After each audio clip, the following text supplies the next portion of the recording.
LCS. Now taking over the chair to my left is Sam, Kobe, Hartman, Kensler. Had Jat, now I've got you. It's actually much better. Thank you for being here with me. We want to break down what you've been talking to us about on Twitter. Now, of course, earlier today we asked you guys, who is your mid-season MVP in the North American LCS and why? Here's what you guys have been saying. At Clapsic Popsicle says, hands down, it's got to be Afromu. He just makes support look so easy. So easy. That's easy right there. Yeah, he's a great player, of course. Next up, at The Real AJ Rex, his mid-season MVP is not a player, but Loco Doco. The way TSM has played after he arrived as a coach has been incredible. Well done. Yeah, I know. We don't know how much to attribute to the team's, the individual players or to the coach, but they have definitely improved since he got here. So put two and two together. Loco Doco MVP. Loco Doco's been doing awesome, and it's pretty true. Next up, at League of Bex says, it has to be Double Lift. He's playing great while also being consistent. He's #1 in total kills and gold per minute for a reason. That is true. However, the consistent part, he did have a hard, rough day yesterday. He's #1 in catching hooks. He's just getting better at more things. It's okay, Double Lift. He disappears in front of your eyes. He's still #1 in gold per minute, and he still is top in kills, though. That's a good point. Yeah, he's an awesome player, to be sure. Next up, at 87 Nate, is all tech for MVP, makes EG a playoff threat, and gives hope to see Scumbag Crepo at Worlds other than being on the analyst desk. He's going to be there some way. One way or another, we'll see Crepo. Which would he prefer, though? Sitting next to me in the analyst desk or, casting for you? He would probably prefer playing. Playing, yeah, sorry. You casting him. There we go. That's what I meant to go for. It's all right. It worked out. Now, of course, guys, if you want to chime in, send your thoughts to @LOL Esports. Use the hashtag LCS to join the conversation. But for me, I have my own answer because you guys, you write in, you're the real MVP. But now we're going to go ahead and throw it over to Riv and Jat take us into our next match. And as we go, Dignitas thinks they've got the advantage in individual skill, but CLG says it's the team with the better strategy and coordination that will win. Against CLG, last time we made the mistake of not committing to anything, and Nidalee pretty much just took over the game. We couldn't really stop her from just throwing spears at us, so she just threw spears at us and killed us all. The game requires more white-collar ability than blue-collar ability. You can quote me on that. You really need to understand rotations, how much you can take, how much you can do, and having vision control around the map so you can make those plays is really what makes a team right now. It's when we start to falter is when you see us just running around just trying to get something and it doesn't look too good. I think we just got to be a little bit smarter how we're playing the game against CLG because I think we definitely have the stronger individual players than they do. So does that mean they think it's easy? I don't know. Oh. Definitely not. Okay. They are taking this game very seriously. Very seriously. With most of the strongest individual players, I would. Let's get right into our next game, CounterLogic Gaming versus Team Dignitas. This is an important match for CLG as they look to reclaim their share of first place after a tough loss to TSM yesterday. A crushing loss, really. Yesterday, CLG abandoned the tactics that have made them successful so far this split. They went back to those old school picks, like the Orianna with Tristana, but also their old play styles, which was do nothing but farm for 30 minutes and let the other team attack you. Double Lift, who has been such a great performer this split, the best AD carry in North American LCS, had his worst game yesterday, continually getting caught out of position. And maybe this is why. He was so outspoken that he thought the new patch hurt AD carries more than it helped, and they were a nerfed role. But several other carries have been thriving with the changes, and it might be a case that Double Lift is in his own head a little bit. And meanwhile, Dignitas is coming off a big win over LMQ. They are moving forward in the standings, but have struggled to close out their weeks on a high note. Yeah, currently their record in the last game of a week is actually 2-3, and that's really bad considering that they're 6-1 in games at the start or the middle of the week. It's almost like they lose focus halfway through. And Dignitas can't afford to make any sloppy mistakes against CLG because really, when Dignitas wins, everything goes right for them. They get a really large lead early and they just close it out because closing close games is definitely not their strength. They do not win by outmaneuvering teams, whereas CLG is more the team to do that. That's right. We're going to check out the starting lineups as we get right into this one. On the blue side, it's going to be CounterLogic Gaming. In the top lane is Seraph. Dexter in the jungle, Link in mid, AD carry Double Lift, and Afromu at support. Yeah, and on the red side, it is Dignitas with Zanspart in the top lane, Crumbs in the jungle, Shifter in mid, I'm a Cutie Pie on AD carry, and of course, Kiwi Kid. And in Bowl cut today's originator on support. Yeah, the Bull Cut originator indeed. In today's featured matchup, we're putting Dexter and Crumbs in front and center in a battle of the junglers. Yeah, Riv, both of these players have a big influence on the team's overall strategy. And Crumbs has said he's most comfortable playing the support style jungler who just gets the vision for the team and then helps his lanes get ahead and lets the lanes carry it from there. Whereas Dexter does have similar tendencies, but has been trending towards carry junglers and carry jungler builds. We've seen that with his Vi picks recently and the Trinity Force that he tried to build yesterday. But both of these guys have shown they can deviate from standard jungle picks as well, which would be very interesting. Dexter with Vi 3 times, and Crumbs had a whole bunch of Nocturne games earlier as well. Right, as we jump into Champion Select, it'll be very interesting to see who really is the white or the blue collar. Who does more of the work in the office white collar, or who's kind of the nitty-gritty blue collar labor worker who can really get their hands dirty. Above-level strategy at this point, where it's not just brawling in the lane and putting in the CS numbers. Yeah. And it's so interesting between these two teams because CLG, early on in the season, won so many games with minuscule gold leads. They would just outmaneuver the team, and we're all thinking, man, how good is CLG really? Yeah. But if they can't get even in gold, things are going to go badly. If they're ahead, of course they're going to be able to close. And hello, top lane. Zion Spartan will not get a Jax. Cast it in on that purple side. Go figure. Fanned out slow and even on both sides. The thoughts to come in now. Neither team can be taken lightly coming into this matchup. Shifter loses Ziggs, direct bans coming out in the beginning, and a Kale as well. I'll be really fascinated if Seraph gets to play against Zion Spartan in a 1v1 this game. Seraph has actually not had many opportunities to have extended 1v1 lanes against other North American top laners. So much of the game, especially the game that CLG plays, has been about the 2v0 lane where the top laner is completely starved and then gets to join in team fights. And this would be the moment for Seraph to potentially shine against someone like Zion Spartan, or fail, because there's not really too much that incorporates the success of a 1v1 top lane outside of the top laners themselves. Seraph's been having a bit of trouble when left to his own divides, and that top lane has been usually needing a bit of help from Dexter. Has been able to hold off a few leads that people have gotten on him, but never one to come out for himself. Right now with the Lulu, we saw that to great effect last game. We'll see what Zion Spartan decides to pick up. Lulu definitely becoming more of a top lane pick than a mid lane pick, but because it is CLG and Link particularly in the mid lane, we have to remember when Link was at All-Star, his go-to pick that he had success against world-class mid laners all over the place with was Lulu. Team. Yeah. Yep. So there's a good chance they could still run that in the mid lane, which makes mid lane choices for Dignitas have to be a little bit more generic. Like that Orianna. Like that Orianna indeed. I figured it might just be locked in. Shifter has some pretty good control with that champion, and shields, shield on shield for both teams. Really fits his style. He can play very safe with it when he needs to, and has a lot of good defensive capabilities since he's the Shifter the unkillable pretty much. Yeah, right. In the mid lane. It also has a really nice side effect of blocking the Lulu Orianna combination that a lot of teams have been liking to do, just so many shields on potentially a hyper carry. Obviously that's the strategy CLG has kind of been going away from, but it will be still pretty good. Well, the last time they did pick her, he went 6-0-5. That was with Cutie Pie on Lucian going 5-0-7 as well. Big plays coming out from them in their matchup when they picked up Orianna. Braum coming in, got some bans today, but it's not going to be in the hands of Aframu this game. Yeah, really interesting there. How far Braum fell behind. Whoa, they actually go. Never mind. For a second, I thought the CLG hadn't picked a jungler. I was like, they go for Vi to take it away from Dexter. But it's actually just them going with Vi because they want to. Obviously, Lee Sin and Elise are banned. Crumb's not a big fan of playing Eve.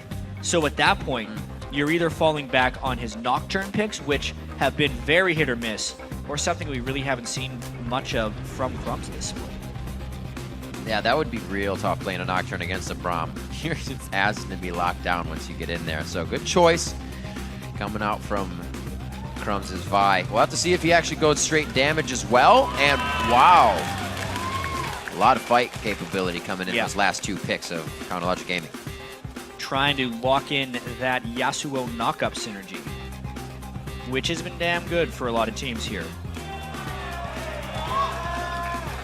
Aurelia. Oh dear.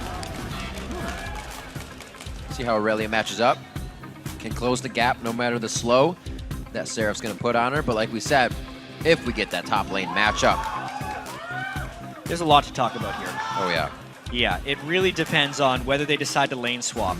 Obviously, Twitch's main nerf in this patch was the fact that his base damage was lowered, and his base damage lowered, passive doesn't do as much damage, and it takes longer for him to stealth when he's taking fire. All those things combined make him much weaker in the lane, and the fact that sustain is harder to come by, and they're against a support that has sustain in Nami, make it really difficult theoretical laning phase for them. Right. But Aphromoo and Doublelift are so good in 2v2, they might still lane anyways. And if they swap, they're going to be giving up a lot of the Dragon Gold. That's just the tip of the way these team comps are interacting. It'll be big. If Dignitas gets any type of lead, they usually throw their foot down. So as the game's about to go live, we will see how the voting stands over at LOLesports.com. It's very close, 52% going over to CLG. Dignitas could win some of that back soon. Yeah, keep throwing those votes out throughout the game, though, by tweeting the hashtag CLG win or DIG win, because we will be updating this very close poll periodically to see how the fans are predicting the outcome. So looking at that Doublelift Aphromoo lane, they switch it up from what the usual is. Looking at the Twitch Braum, still considering them one of the stronger lanes in North America. Faltered a little bit yesterday. Yeah, well, the thing is, we got to remember that game, Doublelift and Aphromoo got the kill on Turtle. They crushed them early on in the lane with the Nami. It was just the hooks later on in the game that spelled Doublelift's demise, and the way CLG played the mid game. Throughout this entire split, Doublelift and Afro have been proving time and time and again that they are the best. We'll have another chance here in week 6. Oh, the crowd is ready. And the players, they're ready. Big games this week. Even the EG Cloud9 at the very start of the day had so much building up to it because EG had climbed so high in feeling of potential power. Right. Cloud9 had fallen beating the low. top teams from the bottom. And now we have yet another one here where Dignitas is tied for wins with LMQ at the moment. Can regain that sole possession of first place with a win over CLG, but they fell to CLG in their first matchup in a ridiculously entertaining game. So you can see that just about 40 seconds. That happened 2 games in a row that ward is placed. If you're the support in that brush, you can expect the blue team to be coming through around 40 if they have gone straight out of base. Good time to know. Good wards placed out by CLG. They're going to have Aphromoo place the lane check.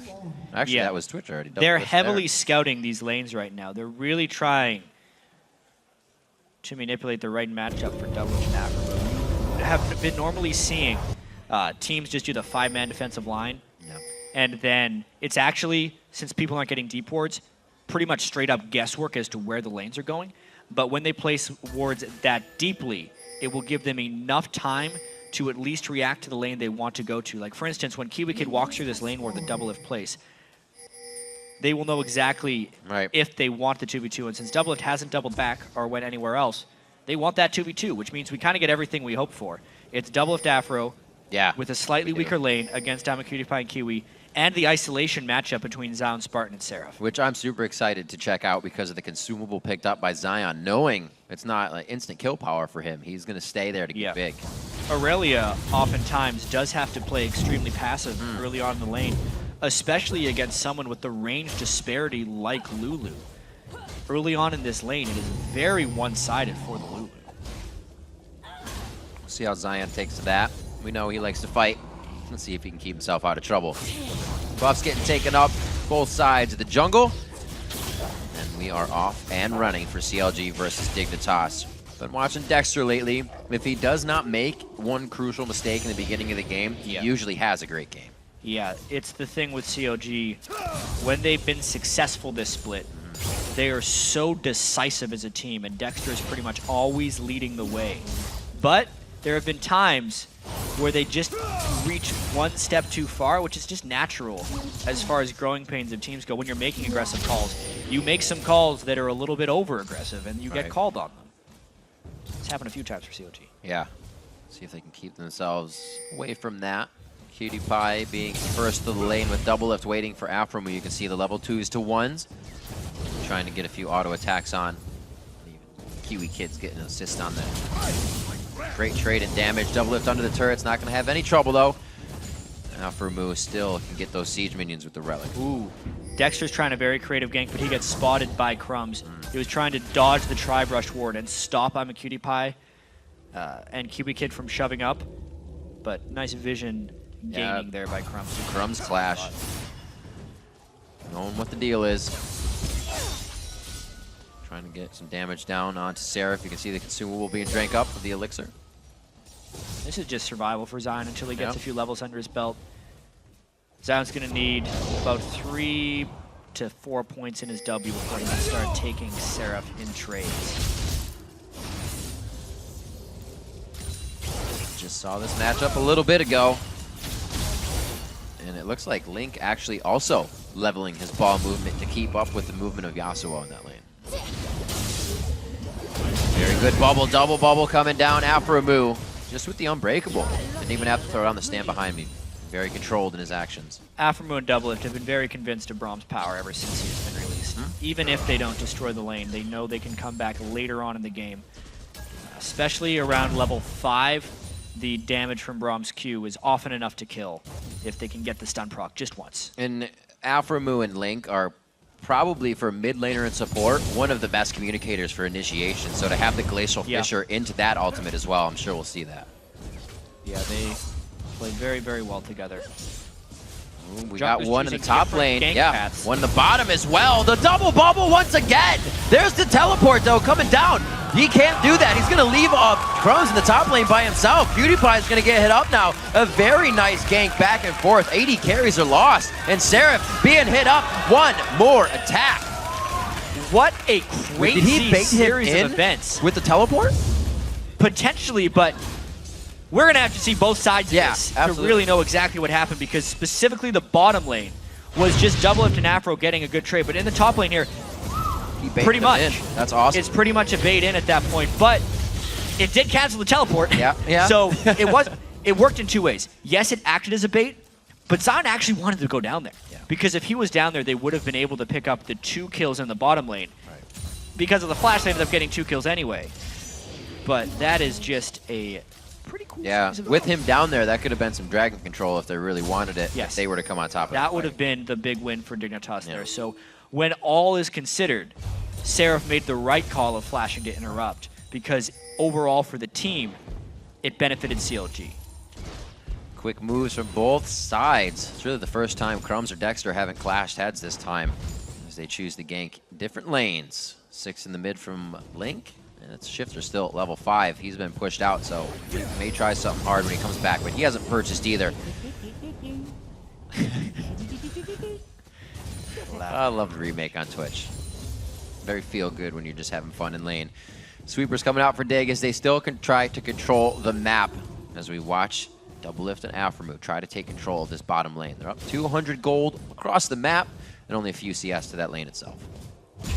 Yeah, yet with the early lane potency of the Nami and Lucian, the fact that they are behind 4 CS and actually down in overall kills and assists in the bottom lane, it means Doublelift and Alphamu are winning that out quite handily in comparison to what's expected.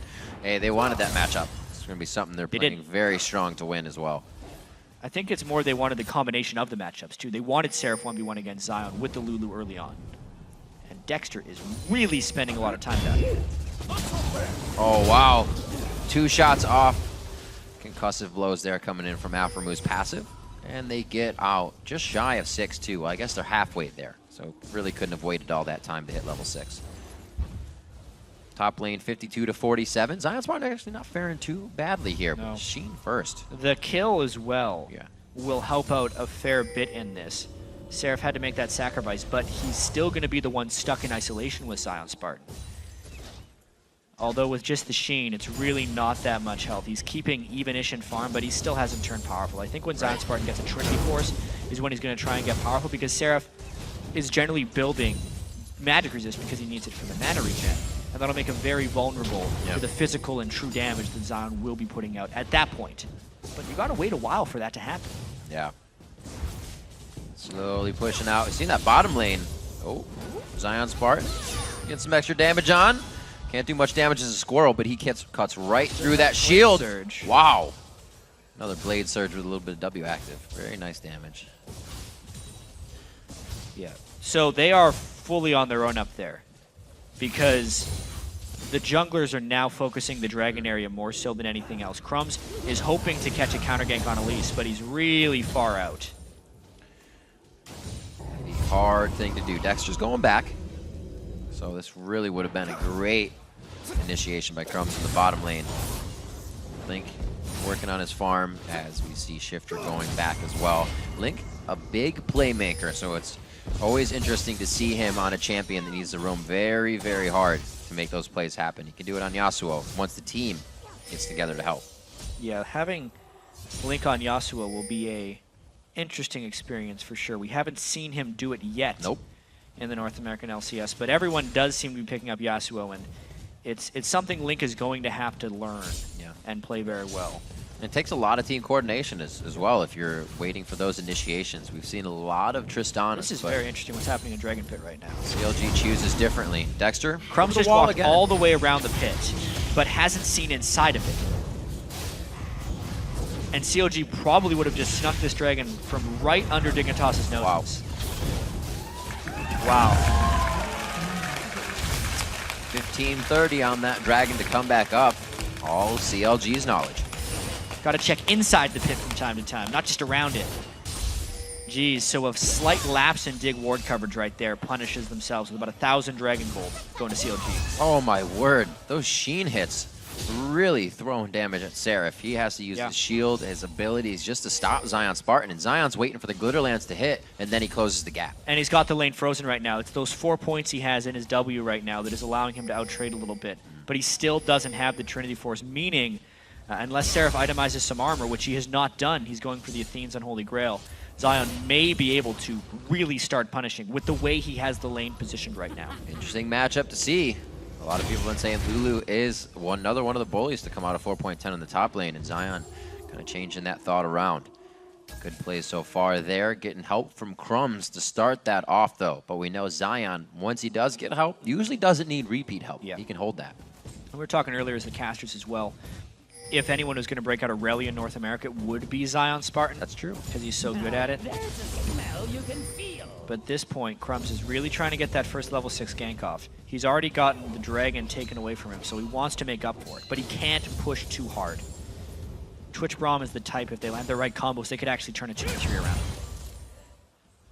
Slow moving. Crumbs knows there may be a chance here. With no vision yet of Dexter. They have to be very careful too. Vi isn't really the type of jungler that can afford waiting in a brush this long without getting any positive results. She either needs to be farming or ganking, or she will fall behind and become very useless late game. Dexter now to the top lane without seeing Crumbs anywhere. He's going to try to make some moves knowing that there has been a lot of pressure onto Seraph. Coming out of that brush as he did though. Yeah. A little different. It's very good timing for the gank, though. This is right when Zion wants to get aggressive because he has the Phage. So if CLG could get a gank here, it would completely turn the tides of this game. Zion's definitely got a sense that something's going, but he uses the dash. He wants to go back to Dexter. Hits it nicely. He actually hits the W down, kind of canceling out the cocoon that came in at the same time. He's able to get out. Slippery Zion Spartan right there. Barely getting touched. That passive helping a little. Yeah. Absolutely. Shifter doing quite well, 130 to 124. Anytime Shifter returns the lane, he'll get a few CS up, pushing Link into his turret, but they equal out the lane on that trade. Loving all of these lanes, so much potential for kill power to really come out. Waiting for Doublelift and Aframu to find the attack they want. Again, really, just as much as CLG does, loving this Braum. Even when they're bubbled, they're losing a bit of health, but they get that back with Relic, they get it back with the Scepter. The Cullink's just there for pressure. Aframu keep it strong. Oh! Jumped in the air. That's all it took for Kiwi Kid to know that was going to happen. Great reaction time. Learning the animations is very key. But is that going to give them a false sense of security right there? Because Dexter's waiting in the wings, and Dignitas thinks they can trade. There's the invisibility. They don't see Doublelift coming in. A few more shots. Can Doublelift cancel this one out? The heal comes in. The Summoner spell used by QtPie, but it's not going to be helpful. They are still going on. One more hit coming in from Aframu to lock down the concussive blows. He gets the Winter's Bite on. And the flash over the wall from Link on his first roam becomes his kill. That's the first assist, I guess. That was Doublelift. Yeah, with a lot of help from Dexter. Doublelift and Aftermoor are back in the game. This is Doublelift at home. He's looking to make up for the poor performance yesterday and prove why he's so good, but this happened in the top lane as well. Once again, while Dexter was bottom helping out Doublelift, Crumbs was top helping out Zion Spartan. He had to lead on Seraph from here. Oh my. And, I mean, did he even need Vi? No. Crumbs was just taking a Polaroid. You can get the picture after. Would have been nice to have Vi bottom during all that turret diving. That's true. Get a little more experience on Crumbs. He's kind of been in the brush, wasting time. The team's doing well, but if he can't get into the fight and be big, we've seen what happens when Dexter doesn't have that armor. He kind of just melts. Yeah. Vi jumping onto Twitch at this point, especially with Aftermoor's protection, is looking dangerous late game. So even though Seraph is behind in that top lane, the team fighting CLG is looking incredibly potent, and they are kind of in position to win this one right now. With those 3 kills, Doublelift's able to fix up his Berserker Greaves and the Blade of the Ruined King already. So now more than happy to match up in this lane. Just have to worry about a bit of sustain that could throw them off. You should be able to win these fights. 700 gold lead after everything has been said and done in this game. And as the minute for Dragon starts to come up, we'll see what kind of pressure these teams can put on that area. Wow. Good trade. Yeah. One interesting thing here is, even though Dignitas has the general timer of Dragon, CLG has the exacting timer of Dragon. So there is a small chance that Dexter could try and sneak it again. That being this late into the game, though, I would expect Dignitas to start covering a few more wards pretty shortly, or to have Crumbs try and get a gank off right when the Dragon would be happening. Junglers in the mind of each other at this point. Dexter just on the wing here on the left side. You see him coming onto your screen. 20 seconds onto Dragon, the perfect time for teams to get together. They have a few people down here. They might just try a brute force dive. They may even be able to turn it through before, but this is a little bit dangerous. Here they come! This is really dangerous. Link is on the way down, and Shifter went up. The fight begins under the turret. A kill from Dexter comes in, but here comes Link. A new challenger enters the battle. He's actually not even needed as Zion Spartan and Cutie Pie are forced back. Dragon for CLG. Dexter and CLG as a whole absolutely crushed the mind games right there. Knowing that the dive would be coming before the Dragon, because everyone wants to do a gank right before the Dragon comes up, and then just waiting for Dignitas to pounce. The counter teleport by Seraph, but most importantly, just the knowledge that everyone was going to be getting sent for double from Naffer. They don't suffer a single casualty in the bottom lane right there amongst all that, and they get the kills plus the Dragon. Huge win. Zion Spartan kind of being forced in here. Probably love to teleport and get that top lane pushed in since he was present for that engagement down bottom. It still wasn't even to provide that much due to the engagement of CLG. Now moving around, Dig starts to clean up what they can. 27,000 now as CLG quickly takes a gold lead. Yeah, and it's not going to be getting too much easier for Dignitas, mainly because Crumbs right now is really far behind. Yeah. Just the Spirit of the Elder Lizard and a Health Crystal when you compare it to the Tank Spirit and upgraded boots plus the Health Crystal of Dexter. But more importantly, within the context of the team compositions, Crumbs will be trying to go with Zion Spartan. They have 2 squishy frontline divers. That's not enough to take down Twitch Braum at this point. They do not have enough damage or enough tankiness to deal with it. Aftermoor just has to use his ultimate while Twitch does, and they will obliterate any dive that comes at them at this point in the game. CLG taking into consideration what Zion Spartan said about having great lanes. So really what they do is they ban out and pick out Crumbs as much as possible. Definitely softened up the lanes enough for CLG to start taking the lead. A little bit of help. Man, he doesn't even know. Oh, what a surprise from Doublelift. That's going to be the kill. And this just means Doublelift feels so strong. CLG is going to start taking over. Yep, this is the Doublelift that had 66 kills over the first 5 weeks of the LCS. Yeah. Just roaming everywhere once he and Aftermoor have destroyed the lane and helping out everybody else. Zion Spartan was the strongest member of Dignitas. He got taken down with ease. It's going to be incredibly hard for Dignitas to feel comfortable in any position if they don't have enough pink wards on the map. They won't even be able to take down this turret here. Not enough coverage for Cutie Pie, but it is prepped. CLG 68%. That's quickly moving up as well.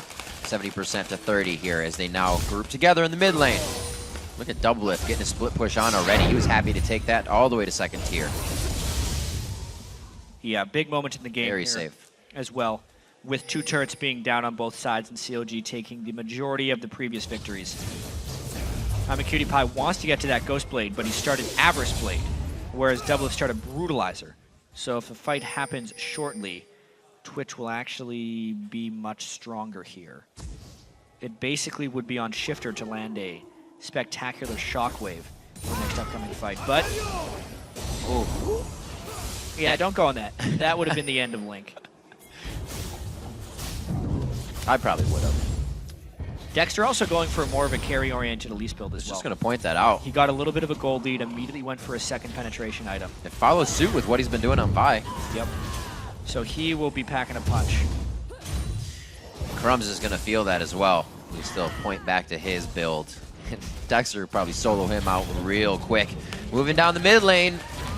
Looks like they're going to get the second tier turret as well. Shifter could have a nice ultimate, but there's no follow-up from the team. Everybody's getting a split push on themselves. Zion Spartan is still proving useful in the top lane right now. He doesn't have a lead, though, on to Seraph. So now that they meet, Zion Spartan has to back off. Really seems like CLG is a team much different from what they did yesterday. This is more of the CLG that has been being played all season. And honestly, as far as Dignitas is concerned, it's speaking to some of their problems. They often don't perform well in the last game they play of the week. And once again, they're like a completely different team from yesterday. Dignitas had such a great game against LMQ and of looking quite lackluster here. Crumbs has not been able to find openings on Vi. He is falling drastically far behind. They had a dragon snuck away from under their noses early game. Yet their dragon control was pretty much what won them the game against LMQ. It's a peculiar match. The coaches are definitely helping, but there is always the possibility that once in the game, if the shot caller himself is the one that's taking the most hits, silence can happen. The calls can be second guessed and things just kind of start to fall apart. Towards the end of the day, the end of a week, it's a little easier to do and fall into those habits. Yeah. And honestly, once you're down 5,000 gold in 20 minutes, coaching goes out the window a little bit, and it's more about instinct and game sense. You don't necessarily coach and say, all right, once we fall behind by 5,000 gold, we're going to do this with our composition. You really have to find these really small windows because the majority of pre-played plans would fail. Oh my word. And if it's not pre-planned, it happens in the blink of an eye. Logic Gaming picking up crumbs. Big move there by Aframu to steal those double buffs away, flashing over the wall after the cocoon had landed. All the control that they want, even denying this second tier turret now before the base. It looks like they'll have Dragon one more time. There's a ward just past him at blue that CLG had deeply placed. Getting him a kill. The main thing about that, though, is Dignitas had absolutely no one to retaliate. All the cooldowns got burned on in Crumbs, but everyone else on Dignitas was spread out throughout the map. Still looking good from Zion Spartan in the top lane. Best. Aurelias can be fight changers, but I don't know how much that's going to change. Doublelift's very big right now. 4-1-2, hasn't been back to spend his most recent gold, and Dragon is going to be CLG's once again. Oops. Definitely looking like that. They missed the sweep, even though they saw the ward being placed down. This would be Dignitas' want to get back because they're going to feel like CLG has enough ultimates burned. Zion also burned the Seraph Lulu ultimate up here, so maybe Dignitas tries to force something here. If they lose this fight, the game's over. If they win it, they're back a little bit into the game. But they're so far behind. Definitely need something of a perfect tidal wave. A lot of possible things could happen. Aframu definitely has a lower cooldown on Unbreakable than they do on Bit of a desperation dragon. They want to land the perfect shockwave.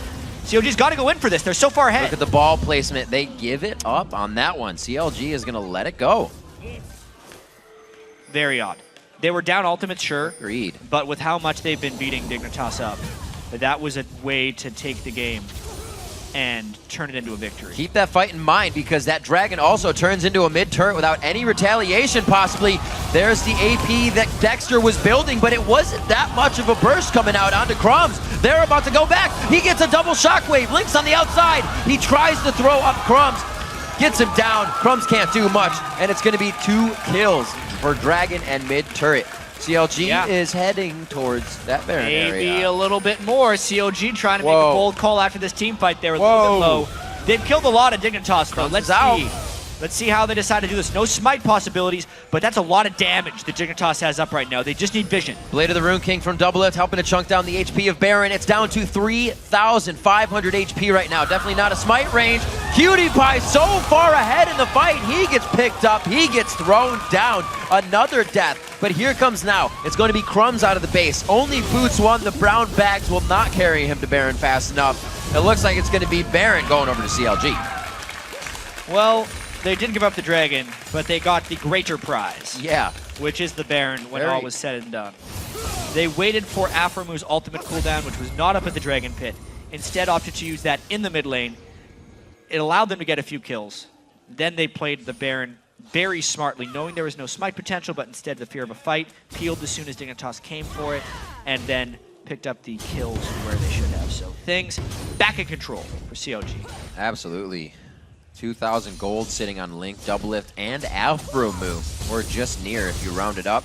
Doublelift himself, about 2,000 gold ahead of I'm a Cutie Pie, just in stats for champion to champion. And he did his own work to get his kills. Right after he got kills in the bottom lane, he went to the top lane. CLG made sure to get him big before they really wanted to activate what their priorities were.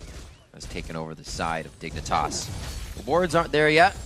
With Baron, they're clearing out the waves so they can get a nice push on one of these mid inhibs. Yeah, this is another one of these games for Shifter where when the rest of Dignitas is doing poorly, he shuts down a little bit. He's a very opportunistic mid lane player in the sense that when Dignitas is behind, he still doesn't die because he's not. There's no opportunities for him to jump. Right. It's one thing that safety sometimes keep you from getting your own kills. It's a blessing and a curse. Right. Right. How Shifter ends up playing these games. He had another game when Dignitas lost to Complexity. He didn't even try using Shockwave until 26 minutes in. Yeah, remember that. He's definitely not one of the players that creates his own action, but is fantastic at cleaning up action when it happens. Coming to mind, the Ziggs triple quadra at the Baron Pit with Orianna. There's definitely the possibility for a skill outplay. Cutie Pie doesn't want to be taking that much damage just right now. They have the sustain from Kiwi Kid, but it's only so much. Getting on these turrets is still hard for CLG. They do have a tidal wave to be messing with. Looks like they're going to go for a bit of a split push. Actually, the whole team's going up now. Yeah, they're just sweeping turrets as best they can. The side turrets are a little easier to take than the mid turrets typically. This is a very exposed turret to defend if CLG wanted to flank around the backside. And Dignitas, as you see, is very hesitant in the way they tried to posture that turret. Textbook plays coming out from CLG. Once they get the lead, able to go from turret to turret, slowly whittling down their opponent. Crumbs still trying to piece together a bit of mitigation of magic resistance in that Spectre's Cowl, as well as the Chain Vest. Can't even complete a second item by 26 minutes in the game. Really tough game for him. There's his initiation right here. He tries to go hard. They get the Shockwave down onto him. If there's enough crowd control, they can't turn onto him. But the second they can, he's obliterated. They go for Cutie Pie as well. The great turret microwing in and out by the HP bar of the CLG. And you're right, Jet. They are going to keep going. Crumbs went for broke, and they took everything they could. Going for broke that far from home against a Baron Dub team almost never works out, but it was a desperation move by Dignitas trying to make something happen. CLG just cleaned house. Cleaned house, now cleaning inhibitors. That Baron keeping them quite regened and strong. They use those stats to get in and out quite safely. Not going to be losing any members on that one, but they get 3 and all the way through to inhib. Yep. This is one of the best games CLG has played all year, I have to say. Yeah, very methodical. If you think back to the last time they played, we'll do this replay first. The Unbreakable from Aphromu blocked the tidal wave from Nami, which was a godsend for CLG in this team fight. And then they just decided to obliterate the rest of them. Even though Dexter didn't land the Flash Cocoon, they already had killed 3. You can see it's kind of panic mode. Dignitas has a chance to push middle. They get it pushed as fast as possible. Get back and soak up resources. Very tough game for Dig here. I don't think we've seen them really struggle this much this year. They've always had somewhat of an answer and an objective at their own turret, a way to fight back a little bit. But CLG is keeping the stranglehold on. It's definitely something they're adapting at 4.10, stronger than Dig for this game. This game for sure. Doublelift has the Blade of the Rune King Ghostblade build everyone else has been going with. The first pick, Lulu, shows the new top lane pick priorities, at least in the context of the overall game. But just to get back, the first time Dig and CLG played, Dig was pretty much ahead in most facets, except from, and then CLG beat them by rotating around the map. Typically, most of CLG's wins this year have been very close gold games, where they then just outmaneuver the other team and take a superior amount of turrets. This is a game where they did both, which is something that they're definitely going to want to do if they want to become the top team in North America like their goals are. But it's a very good step against a team as strong as Dignitas.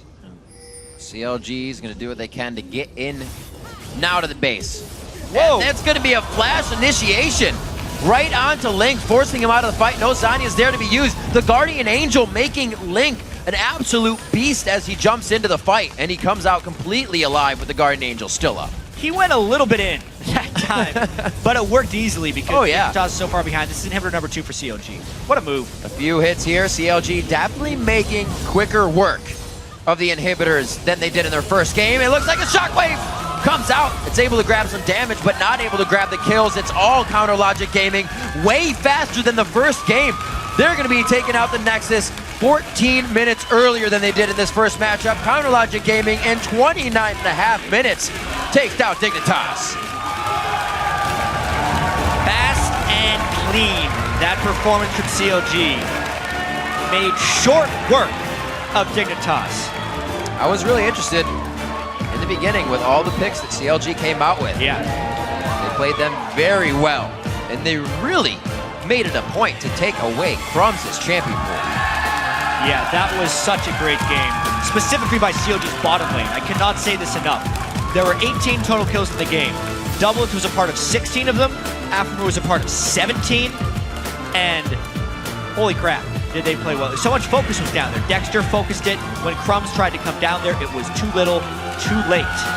What a way to bounce back from yesterday. You can see smiles on the faces of Counter Logic Gaming. Not one of the games that you have sighs and that relief feeling after. Yeah, it's relief, but it's happiness. That was very textbook play coming out from Counter Logic Gaming. Bot lane of North America still showing strong.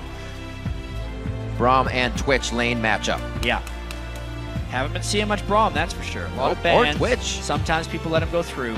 Afro Moo definitely tells his own story with it. Some incredibly good Unbreakables. And that, even though there were a few errant ultimates by him, because it's got a really long windup when he throws that down, so it is dodgeable. Right. But as far as the use of his Unbreakable shield, blocking the tidal waves, that was amazing. Always having it up when the Nami bubble is about to land so they don't counter any damage. It pretty much, completely countered. So nice on the Nami bubble. He's like, yeah, hit me again. You get a double bubble in lane, and you're like, well, we lost lane. What better to have Twitch open up Ratatat with than a giant shield right in front of him? You know? And for Link, bringing out his first play on Yasuo, you mentioned in the beginning, when he went with Cloud9, he pulled out the Lulu with a brand new team and was able to succeed with that. His first Yasuo with Counter Logic Gaming, he's able to succeed with that and created the last final initiation in the game with a flash ultimate. Yeah, playing with a little bit of confidence, one would say, and yet just no deaths in that game as well. Him and Dexter as well had the bounce back performance. You know, Dexter was able to hit his aggressive item thresholds, then really take full advantage of having that magic penetration. A little bit of power. No, really, like I said, this is one of the cleanest, best games CLG has played all year. Cleanest, and they definitely went for more kills. We used to see their old compositions kind of go through somehow without getting too many kills. They found what they needed, and then they took it. Usually CLG would do what Dexter did in the beginning.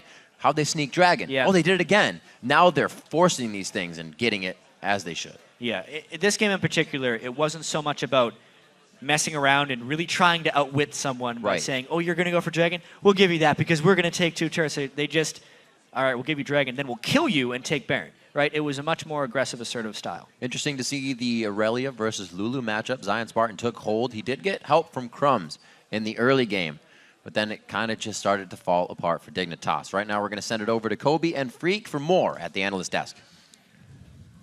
Thank you very much, Riv. What's up, guys? We got Doubleth and Dexter here to join us to talk about that commanding victory under 30 minutes. I got to say, really convincing win. Were you expecting the game to go this well when you came into Champ Select? I don't know. You can go. Go first. Go first. Actually, the second I saw picks, we had Braum, Yasuo, Twitch. We never showed something of this like before.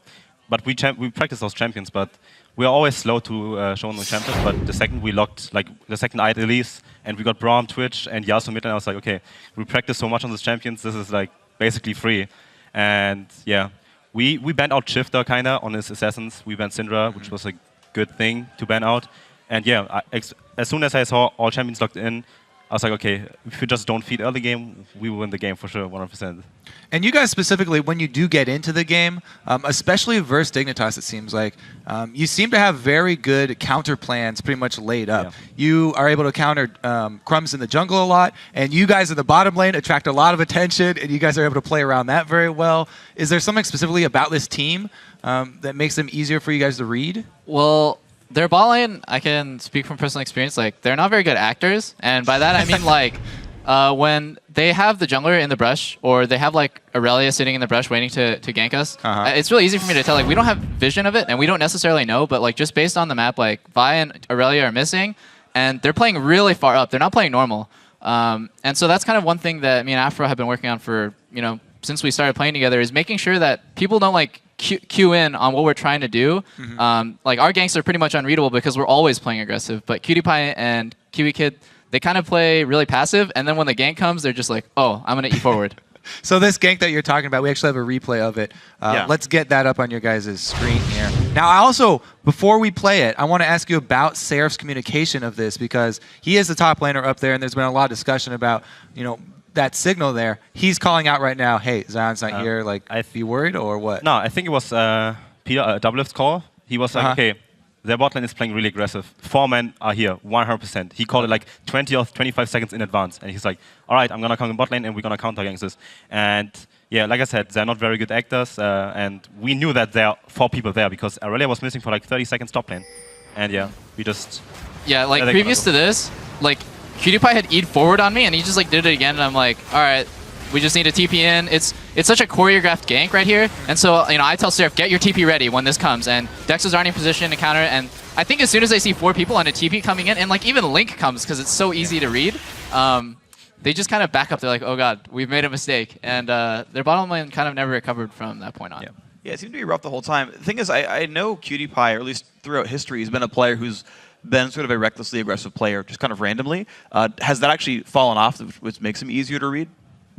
Well, the first time he ever E'd forward on me was like 10 seconds previous to that gank. So, yeah, I think he has like spurts of aggression, and I kind of just assume whenever he does that the jungler's there, and I'm almost always right. They're like a really solid bot lane, but their acting skills are not great. So now, after this interview, next time you guys play, he's going to do that all the time. The mind game. Here we go. Level 2 of the mind games. Yeah. Gonna jump in on you, and then you'll just run away because you'll be afraid the whole time. Yeah, the other thing is they also spent a pink ward on that gank. They committed so many resources to that gank bottom. Once you turn something like that around, how do you guys as a team say, okay, we got this huge advantage, simple steps for us to take that and make that advantage into, you know, something that's game winning? Well, it happened at Dragon. We knew that we had an advantage in the fight before and that we don't have ultimates. We really wanted at the Dragon because we're in position, but at the same time, we're like, okay, we don't have 1 or 2 ultimates. We can't fight this. We don't want to lose our lead. And if we give it for Dragon, it's okay because we know what their next step is going to be, and we try to counter this. And by this is we just say, okay, we give up Dragon. It's cool. We're still ahead, and we can just fight again if we have our ultimates up, which we did in the mid lane. And that resulted in the Baron and another catch, actually. And from that point where we had Baron, the game was pretty much over because we just pushed through, and there was no way of recovering. Well, you just prepped the next replay really well then, I guess. Yeah, you could pull that up on your screen. If you know, Dexter, you just talked about it, so Doublelift, if you want to talk about why this mid one went so well. We had just given up a Dragon because we were waiting for ultis, and then right here, after it's counting down, I have ulti in 5, 4, 3, 2, and then we're like, all right, we're going. Like, your ulti's up, let's go. And they just kind of overcommitted because they're so desperate to get back in the game that they commit 5 people to hit this like 1 HP tower, which is not necessary. And then at this point, Afro goes in, he has great shield and a great ulti to kind of zone them away from their escape path, and they don't really know what to do. And me and Link flash the Ori ulti here, which lets us just clean up really easily. Yeah. And one of the greatest things about playing Lulu and Yasuo together is just like the conjunction of like the speeds, the slows, and Yasuo's mobility. It's really easy to pick off people after they mess up. And then this is just free. Like, we know that they're coming in. Everything is warded, so I'm just like, all right, I'm tilting on Shifter. I don't really know what they're doing. They should actually just be pushing mid right here and trying to get something out of our Baron. And that was just really good. That tornado ended up knocking QtPie out of his dash. So Link's a beast. Yeah, Also good. it worked really well. Actually, I want to sort of talk about Link a little bit more because you had a push that ended the game basically, where he like flashes, dashes through 4 minions, goes to an inhibitor turret, and like afterwards like I got you, and like dives in afterwards. Like, does Link just say I'm going in, follow me, and you just respect the call? No, we planned those things 1 minute and ahead. Like we were okay. Orianna has no flash. All we have to do is we have a Baron. We have such a huge advantage. We have Yasuo, Wind Wall, and Braum Shield. All we have to do is kill Orianna and we win the game. And Link was like, all right, I see the minion wave. I'm going for it. He stacked up his charge thing, like the 3 stacks. Yeah. And he was like, okay, I'm going for it. And then he eat twice, flash, eat Orianna, and ultimated, and we followed up on it. And the second Orianna dies, there's no way that they can win or can do anything because Orianna has no flash. She literally had 0 armor, and even then, we just have too much follow-up damage from our team comp, and we have too much tankiness. And the team comp that we played was just all around 10 times better than their team comp. Yeah, plus Link already had a Guardian Angel ready for this. Was this even like 15 minutes pre-planned here? He was like, he's going to be playing very aggressive, so... He had Baron, and he was, okay, I'm going to buy Guardian Angel instantly. We're going to finish the game right now. Yeah. Let's do it. He just had cash money ready. Yeah, why not? Actually, so I want to keep pressing you on this sort of plan ahead because you guys pride yourselves on strategic play, thinking the game out a few steps ahead. Does that also play into, like, for example, when you're jungle ganking? Like, when you go into champ select, you're like, their Yasuo needs to get fed or they're going to lose the game. Like, does that sort of dictate what sides of the map you play on? Like, how much does it play into even at the start of the game? It's really hard, especially in this game. I knew that we knew that Scrum's gonna start red buff, and he actually did a really good move there when he walked down to Dragon. It was at 3 minutes. I was like, okay, I'm gonna E over the wall. I knew that they try-warded, the try-wash was warded, and I knew that if I gank through this pass with the repel over the Dragon, there's no ways I can escape the gank because we knew what they're gonna do. And I was like, okay, I'm gonna repel over the wall to Dragon, and with a Braum, we're just gonna kill them, double kill. And yeah, he countered that move. Like he warded there, he walked there at 3 minutes, which is really uncommon because usually the Vi is just farming their jungle. And I didn't really expect that because if he wouldn't have done that, the bot lane would be over for sure. We would have double killed them. Yeah, and I think it was really important this game for me to get ahead, or for me and Afro to get ahead. And we had like a lot of successful ganks bottom lane, and that's like super important because then I can win the other lanes. So like Seraph got his tower taken, he was getting spam ganked. But it doesn't really matter because Aurelia can never, ever CS. Because anytime she does, I'm just going to stealth up on her and kill her. And like one time she was even sitting in the brush, patiently just like trying to get XP, and I still killed her. So once Twitch gets ahead, you're pretty much going to take control of the game and win the solo lanes. So no matter how bad they're doing, and Link was doing really well, but I still like managed to blow Ori's flash. Yeah, you did talk a lot last time you picked Twitch as well about ganking solo lanes in the mid game. Do you feel like with the new patch you have more options as an AD carry? Or less options? Well, honestly, I'd always built this build. Even on 4.9, I always went Bork and a Ghost Split on Twitch because I feel like Twitch is a champion where once you get ahead, it's not about split pushing, which is what I like to do, but it's not the best thing to do anymore. I don't care about CS. As soon as I take the enemy AD carry's tower, I'm just going to be killing everyone on the map. Yeah, as far as what AD carry champions, though, do you feel like any new ones have opened up, or do you feel like this is kind of closing? I think that I was like wrong with my initial impressions with Lucian because I never thought to. Well, I did think about going Bork and a Ghost Split on him because he's like my second favorite champion, but I never thought it would be as effective as it would be on Twitch, and I was wrong because Lucian's kit is so strong. He can build something like that and just like melt people. Yeah, seemed to work out really well for you guys. So now basically, we're 1 game away for now 2 weeks in a row. Every team going 1-1 in the week. Is this like North America like having really absolute parity, or like are people being really inconsistent? Especially us, I think we had like the worst week of practice behind us, pretty much, and we should be really happy that every team went 1-1 because we might as well just go 0-2 this weekend and we would have dropped the rank for sure. Wow. I expected to go 0-2 after this week of practice, and I'm really, really, really happy that we got 1-1 and we are still tied for first place because basically nothing happened. And yeah, we just have another week to prepare for a Super Week next week, and yeah, this is where all counts. And we took out like a rank 1 team right now with Dignitas. We won against them, which was really important. And yeah, I think this week was more important for us than for anyone else because we had a really rough week of practice behind us. I think right now, out of all times, is the worst time to be looking at standings and trying to use that to see which team is better than another team. Because like people will look at the standings, they'll say, oh, look, Complexity or EG, whatever, that's the bottom of the standings. And that means that they are worse than Curse or whoever is in the middle of the standings.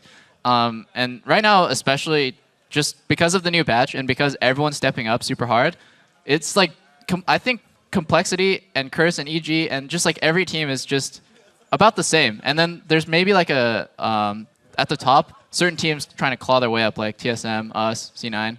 And like Dig and LMQ are still in there too, but standings right now, honestly, they mean nothing. I respect Complexity the same way I respect Curse. Well, cool. Well, guys, of course, congratulations on the win, and I guess better than you expected on the week with the win there. So, guys, thanks for your time. We'll see you for 4 more games next week, but we've got more games today. We're going to take one last break while we patch up the Nexus for our final LCS match, Curse versus Complexity. The summer split continues faster than you can say, Bob's your uncle. Don't go anywhere. What? Yeah, it is. How do we play team fights, guys? Win conditions. Clear calls, good plans. They have to come in. We're We're going to split them down. And then clear calls, good plans. Clear calls, good plans. All right, good luck, guys. Clear calls, good plans, guys. Clear calls, good plans. A little bit dangerous. Here they come. This is really dangerous. Link is on the way down, and Shifter went up. The fight begins under the turret. A kill from Dexter comes in, but here comes Link coming out onto Crumbs. They're about to go back. He gets a double shockwave. Link's on the outside. He tries to throw up Crumbs. Gets him down. Crumbs can't do much. There's his initiation right here. Tries to go hard. They get the shockwave down onto him. If there's enough crowd control, they can't turn onto him. But the second they can, he's obliterated. They go for Cutie Pie as well.